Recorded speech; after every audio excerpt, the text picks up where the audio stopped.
Hello नमस्ते सलाम, मेरा नाम है अंसार और आप देखना शुरू कर चुके हैं F&C नॉलेज यूट्यूब चैनल, जहां आज हम बात करने वाले हैं कि ये जो Indian media, Indian main stream news channel द्वारा जो चीज़ें दिखाई जा रही है कि कोरोना ने इंडिया में दम तोड़ दिया है, कोरोना अब पूरी तरीके से ख़त्म होने वाला है, ये सारी चीज़ों में कितनी सच्चाई है। वहीं वैक्सीन अब कब और कितने प्राइस पॉइंट पे आने वाली है, और जो इटली में ऑल ऑफ अ सडन इतना हाइक देखने मिला, उसके बारे में भी बात करेंगे। वहीं हर्ड इम्यूनिटी के बारे में भी आज हम बात करने वाले हैं कि इंडिया हर्ड इम्यूनिटी को लेकर कितनी आगे पहुंचा है, कहां तक पहुंचा है।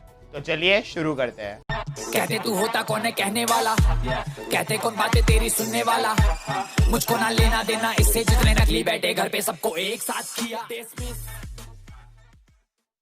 सबसे पहले आपको बता दें कि ये जितने भी डेटा हमने निकाले हैं वो सारे विकिपीडिया के माध्यम से निकाले हैं। अगर आप चाहो तो विकिपीडिया पे जाकर क्रॉस चेक कर सकते हो। चलिए अब बात करते हैं करंट सिनारियो की कि इंडिया में कोविड की क्या सिचुएशन है। अगर कल की बात करें 16 अक्टूबर, तो कल इंडिया में कुल 63,371 नए केसेस आए थे। अगर पिछले कई दिनों की बात की जाए तो पिछले कई दिनों से ये जो रोज़ाना नए केसेस आ रहे हैं उसमें गिरावट देखने मिली हुई है, जो आप इस ग्राफ में देख सकते हो कि ऑल ऑफ अ सडन हमने एक बहुत कम केसेस देखना शुरू किया है। जो एक दिन में केसेस 97, 93, 96,000 आ रहे थे, वो घटकर फिलहाल 63,000 हो गए हैं। और इसी गिरावट को लेकर जो न्यूज़ चैनल्स हैं वो ये दावे कर रहे हैं कि कोरोना मर गया है, कोरोना का नाश हो गया है, कोरोना इंडिया से चला गया है। लेकिन ये सारी चीज़ों में इतनी सच्चाई नहीं है। लगातार केस घट रहे हैं, लेकिन ये जो केस घट रहे हैं इसका ये मतलब कभी भी नहीं है कि ये केस फिर से कभी नहीं बढ़ सकते। ऑल ऑफ अ सडन आपको कभी भी एक बहुत बड़ा हाइक, ये जो हमारे रेगुलर काउंट है, उसमें देखने मिल सकता है। अगर हम इस सिनारियो की बात करें कि हम कब एक नेशन को एक कोविड फ्री नेशन कह सकते हैं, या ऐसा कह सकते हैं कि भाई जो कोरोना की सिचुएशन है वो हमारे कंट्रोल में है और अब केसेस एक दिन में हाइक नहीं करेंगे, बहुत ज़्यादा केसेस आपको नहीं देखने मिलेंगे। वो सिचुएशन सिर्फ दो सिनारियो में हो सकती है। फर्स्ट आपकी हर्ड इम्यूनिटी और सेकंड है वैक्सीन। तो आइए बारी बारी से ये दोनों चीज़ों को देखते हैं। सबसे पहले बात कर लेते हैं हर्ड इम्यूनिटी की। एक एग्जांपल लेते हैं कि एक देश है जिसमें 100 करोड़ की आबादी है, मतलब 100 करोड़ पॉपुलेशन है, और अगर उस देश में इस तरह का कोई एक वायरस आता है, like for an example corona virus आ रहा है, तो अगर ये जो 100 करोड़ की 100 करोड़ की आबादी है उसमें से ये कोविड-19 का जो वायरस है वो 50 से 60% लोगों को इन्फेक्टेड हो जाना चाहिए और उनमें से वो सारे लोग रिकवर कर देने चाहिए। तभी आप कह सकते हो कि वो नेशन हर्ड इम्यूनिटी को टच कर चुका है। मतलब 50 या 60% लोग हैं जो इस कोरोना वायरस से इन्फेक्टेड हो गए थे और रिकवर भी हो गए हैं। तभी आप कह सकते हो कि हमारे कंट्री ने हर्ड इम्यूनिटी को टच कर लिया है। अब इंडिया की बात करते हैं कि इंडिया की पॉपुलेशन कितनी है और उसमें टोटल कितने लोग हैं जो कोविड से इन्फेक्टेड है। तब हमें पता चलेगा कि हम इस रेस में कितने आगे हैं, कितने पीछे हैं, कहाँ है। अगर इंडिया की बात करें तो 2018 के मुताबिक इंडिया की आबादी 135 करोड़ के आसपास है। और अगर जो रीसेंट टाइम में एक्टिव केसेस की बात की जाए, या एक्टिव भी नहीं, टोटल ओवरऑल कोविड-19 से इन्फेक्टेड लोगों की बात की जाए, तो वो अराउंड 7.34 मिलियन के आसपास है। मतलब समझ लो 74 लाख के आसपास है। अब अगर जो इसको आप प्रतिशत मतलब परसेंटेज में काउंट करोगे तो इंडिया की जो टोटल पॉपुलेशन है उसके कंपैरिजन में जो हमारे कोविड-19 के केसेस आए हैं वो सिर्फ 0.54% है। मतलब 1% भी हमारी पूरी पॉपुलेशन के लोगों को कोरोना ने इन्फेक्ट नहीं किया है। तो हर्ड इम्यूनिटी की तो बात आती ही नहीं है। अगर जो आप हर्ड इम्यूनिटी की बात करोगे तो सोच लो और कितने लोगों को इन्फेक्टेड होना बाकी है। तो as a nation, as a India, अभी फिलहाल इस सिचुएशन में हम हर्ड इम्यूनिटी की तो बात कर ही नहीं सकते कि भाई हमने हर्ड इम्यूनिटी को टच कर लिया है और अब हमारा नेशन कोरोना फ्री हो सकता है। हमारे नेशन में कभी भी किसी भी तरह का हाइक नहीं देखने मिलेगा, बिकॉज सिर्फ आधा प्रतिशत लोग हैं जिनको कोरोना हुआ है। मैक्स 1% होंगे अगर जो एक्चुअल रियलिटी डेटा की भी बात करें तो।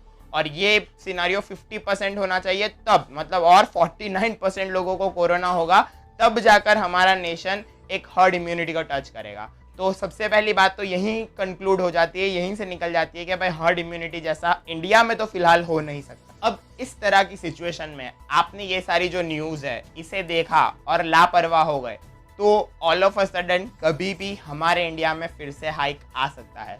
ज़रूरी नहीं है कि ग्राफ नीचे जा रहा है, ग्राफ उतर रहा है, इसका ये मतलब है कि ग्राफ कभी भी फिर से ऊपर नहीं जाएगा। इसका एक बेस्ट एग्जाम्पल है इटली। इटली में ऑलमोस्ट कोरोना से लोगों ने रिकवर कर लिया था और रोज़ नए केस 100, 200, 250 आ रहे थे।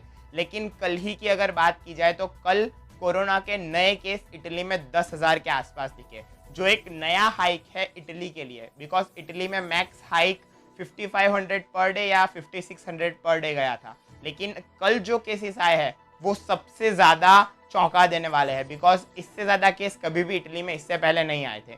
तो वहाँ ऑलरेडी कर्व अपवर्ड शिफ्ट हुआ, फिर डाउनवर्ड गया और अब फिर से all of a sudden hike पे पहुँच गया है। तो मैं वही इंडिया की भी सिचुएशन की बात कर रहा हूँ कि जब तक वैक्सीन नहीं आ जाती हमें सारी चीज़ों को समझना है, हमें सारी चीज़ों को ध्यान में लेकर चलना है।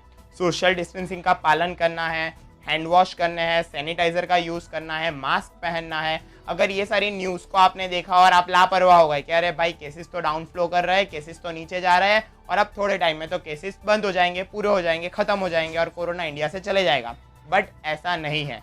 जब तक वैक्सीन नहीं आ जाती हम कभी भी ये चीज़ का दावा नहीं कर सकते कि इंडिया से कोरोना चले गया है। तो ये चीज़ का सबसे ज़्यादा ध्यान रखना है, बिकॉज जो मेन स्ट्रीम मीडिया है वो आपको यही चीज़ें चिपकाने पे फिलहाल तुली हुई है कि भाई कोरोना इंडिया से जा रहा है, कोरोना इंडिया से जा रहा है, कोरोना इंडिया से जा रहा है। लेकिन इसमें मुझे 1% भी सच्चाई नहीं दिखती, बिकॉज आप इटली का ही एग्जाम्पल ले लो। इटली तो फिर भी बहुत छोटा नेशन है। अगर जो इंडिया की बात करें तो इंडिया की पॉपुलेशन ही आप देख लो कितनी बड़ी है। तो फिर से लॉकडाउन की सिचुएशन आ सकती है, फिर से चीज़ें आउट ऑफ कंट्रोल जा सकती है। तो बीइंग एन इंडिविजुअल आपको आपकी फैमिली का ध्यान रखना है, आपको अपना ध्यान रखना है, ये सारे न्यूज़ में नहीं आना है और अपने हिसाब से सोशल डिस्टेंसिंग को फॉलो करना है, अपने बच्चों को संभालना है, अपनी फैमिली को संभालना है और जितने भी प्रिकॉशंस है कोविड-19 के रिगार्डिंग वो सारे प्रिकॉशंस लेते रहना है जब तक वैक्सीन मार्केट में नहीं आ जाती।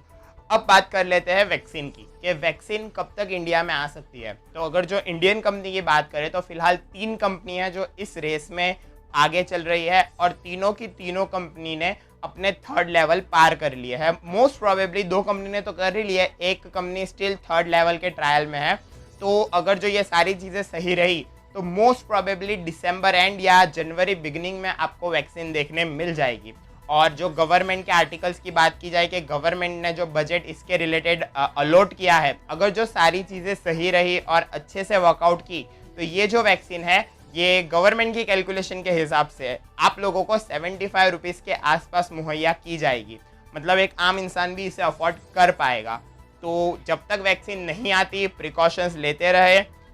ये कर्व डाउनवर्ड जा रहा है लेकिन इसका ये मतलब कभी भी नहीं है कि कोरोना अब चले गया है या कोरोना का खतरा इंडिया से टल गया है। ये सारी चीज़ें फेक है, रूमर्स है, इस पर प्लीज़ बिलीव ना करें। अपनी हेल्थ का अपने हिसाब से ख्याल रखें, अभी भी हेल्दी फूड ईट करें, बाहर की चीज़ों को अभी भी निगलेक्ट करें। कोई भी चीज़ नहीं लाते हो तो उसे सैनिटाइज करें, कहीं भी बाहर जा रहे हो तो मास्क वेयर करें, हैंड ग्लव्स वेयर करें, सोशल डिस्टेंसिंग रखें। तो बेसिकली इस वीडियो को बनाने का यही मकसद था कि कुछ रूमर्स हमारे आसपास फैल रहे हैं तो वो रूमर्स पे ना जाए, because all of a sudden कभी भी हाइक आ सकता है, कभी भी सिचुएशन ख़राब हो सकती है। तो जब तक वैक्सीन नहीं आ जाती आपको प्रिकॉशंस लेते रहना है।